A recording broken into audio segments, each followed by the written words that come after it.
உயர்கல்வித்துறை அமைச்சர் பொன்முடி செய்தியாளர்களை சந்தித்து வருகிறார். அதன் காட்சிகள், அந்த நேரலை காட்சிகளை தற்போது பார்க்கலாம்.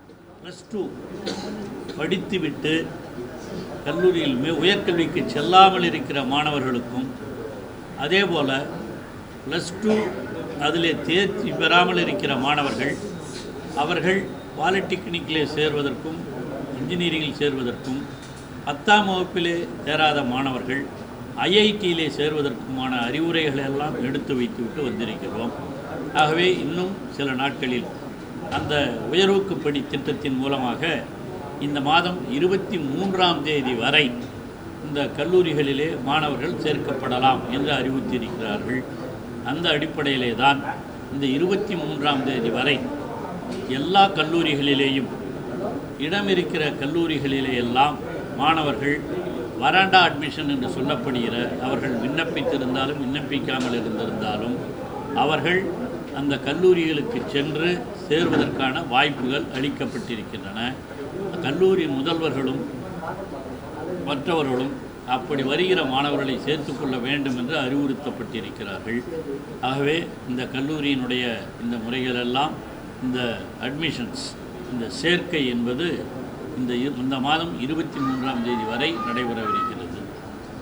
அதேபோல்தான் இந்த பொறியியல், அதேபோல் அனைத்து படிப்புகளிலேயும் எல்லோரும் படிக்க வேண்டும். யாரும் படிச்சுட்டு, அதுவும் குறிப்பாக உங்களுக்கு தெரியாதல்ல, நேற்று நான் மாணவரிடம் சொல்லும்பொழுது கூட அதான் சொன்னேன், 10th ஃபெயில் ஆகிட்டு அவன் போய் ஐஐடியில் சேர்ந்தாலும், அதே மாதிரி +2 ஃபெயில் ஆகிட்டு தேர்ச்சி பெறாமல் பாலிடெக்னிக்கில் போய் சேர்ந்தாலும், அதே மாதிரி இந்த +2 பாஸ் பண்ணிவிட்டு எந்த கோர்ஸ், அவங்களாம் நேற்று +2 பாஸ் பண்ணவங்களாம் கேட்டால் எம்பிபிஎஸ் கிடைக்கல, அதனால் வீட்டில் இருக்கிற மாதிரிலாம் சொன்னாங்க.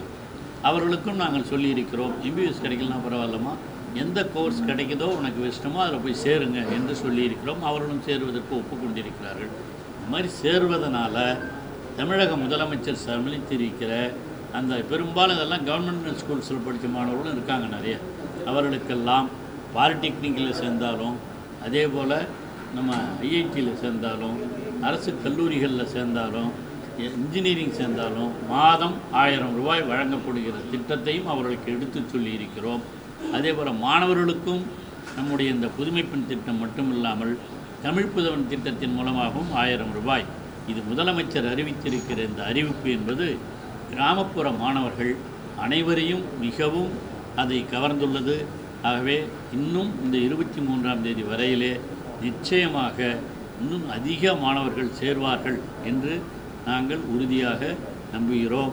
ஆகவே எல்லா கல்லூரி முதல்வர்களுக்கும் கல்லூரி இயக்குநர்களுக்கும் நாங்கள் இந்த ஆய்வுக் கூட்டத்தின் மூலமாக பல்வேறு கருத்துக்களை எடுத்து சொல்லியிருக்கிறோம். அவர்களுடைய எண்ணிக்கையையும் அதேபோல் மாணவர்களுடைய கல்வி தரத்தையும் உயர்த்துவதற்காக என்னென்ன நடவடிக்கைகள் எடுக்க வேண்டும் என்பதையும் இங்கே ஆய்வு செய்து அதை அறிவுறுத்தியிருக்கிறோம். அண்ணா பல்கலைக்கழகத்தில் இந்த போலியாக பேராசிரியர் அதற்கான குழு நியமிக்கப்பட்ட அறிக்கைகள் இன்று அதற்கான வேலைகள் எல்லாம் நடந்து கொண்டிருக்கின்றன. அண்ணா பல்கலைக்கழகத்திடமே அறிக்கைகளை கேட்டிருக்கிறோம். விரைவில் அதற்கான நடவடிக்கை. பச்சையப்பன் கல்லூரியில் கூட அறக்கட்டளை மூலமாக இப்போ பேராசிரியர் நியமனங்கள் நடைபெற்று வருவதா, அந்த முறைகேடு நடப்பதாக தொடர்ந்து புகார்கள் வந்திருக்கு. அது சம்பந்தமாக கவனத்துக்கு வந்ததா, என்ன நடவடிக்கை எடுக்க போகுது? அது நீதிமன்றத்திலே அதற்கான வழக்குகள் எல்லாம் நடைபெற்று கொண்டிருக்கின்றன. அது முடிந்தவுடன் அது பற்றி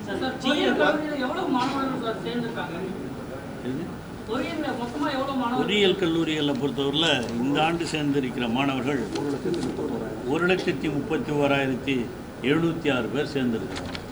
அது இன்னும் அதிகமாகுவதற்கு வாய்ப்புகள் இருக்கின்றன. இன்னும் என்ன மற்ற இதில் கிடைக்காதவர்கள்லாம் அங்கே சேருவதற்கு வாய்ப்புகள். தொடர்ந்து தமிழக ஆளுநர் கவர்மெண்ட் கோட்டா தான் சார்.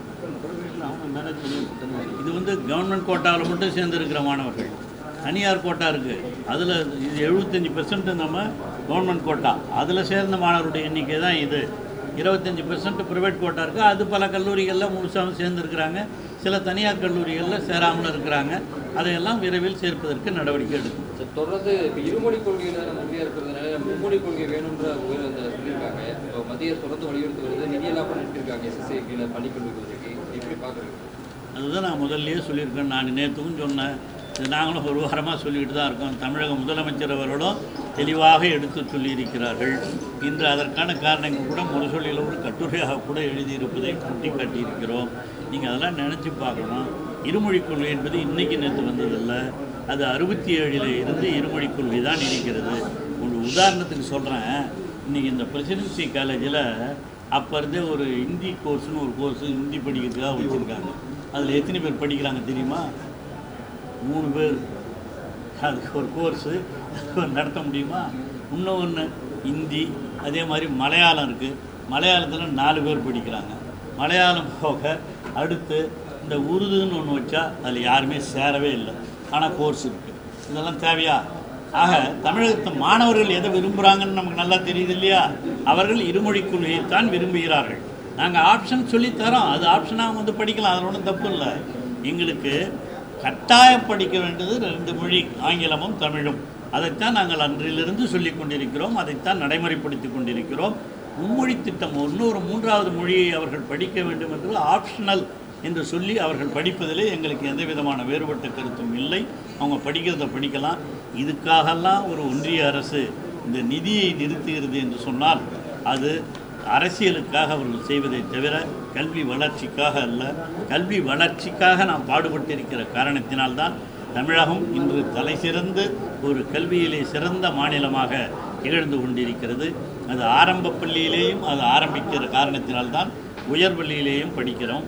இதுதான் தெளிவாக நேற்று நம்முடைய கல்வி அமைச்சர் அவர்கள் மிகச் சிறப்பாக அவரும் நம்முடைய அன்பில் மகேஷ் பொய்யாமொழி அவரும் புள்ளி விவரத்தோடு எல்லாம் எடுத்து சொல்லியிருக்கிறார்.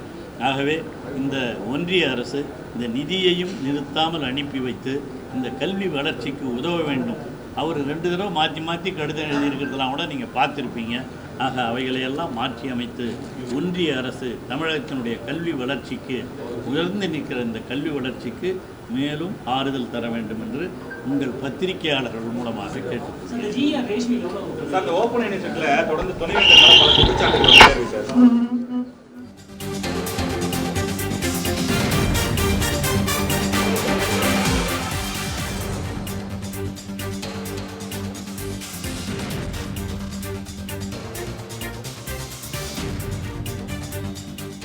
உயர்கல்வித்துறை அமைச்சர் பொன்முடி செய்தியாளர்களை சந்தித்த காட்சிகளை தற்போது பார்த்தோம்.